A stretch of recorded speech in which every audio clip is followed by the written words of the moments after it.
Assalamualaikum warahmatullahi wabarakatuh. Saya akan menceritakan sebuah cerita yang berjudul Mentiko Betuah. Pada zaman dahulu, di negeri Semelu hiduplah seorang raja. Ia memiliki seorang anak laki-laki yang bernama Rohib.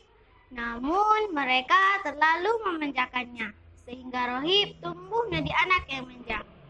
Setelah remaja, raja mengirimkannya untuk belajar di kota, tetapi sifat manjanya terbawa ke tempatnya belajar.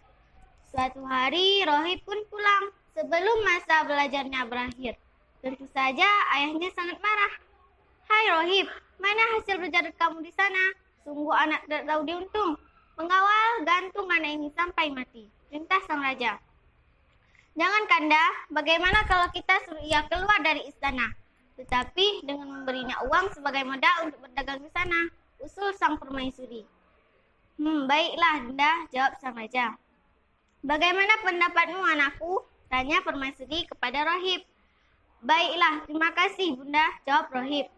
Rohib pun berpamitan kepada orang tuanya. Ia pergi dari satu kampung ke kampung lainnya. Di perjalanan, ia bertemu dengan anak-anak yang sedang menembaki burung dengan ketapel.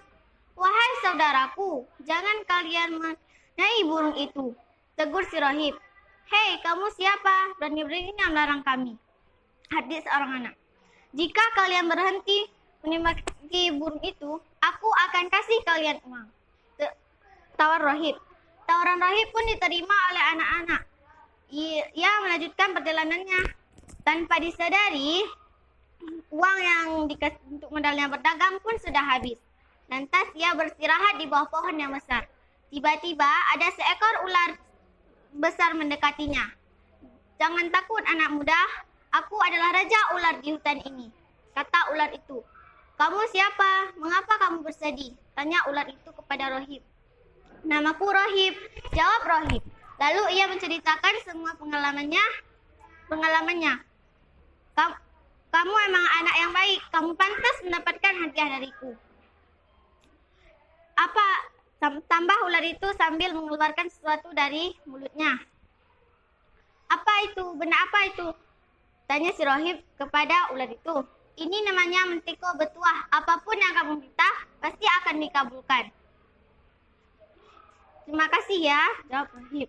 "Assalamualaikum warahmatullahi wabarakatuh."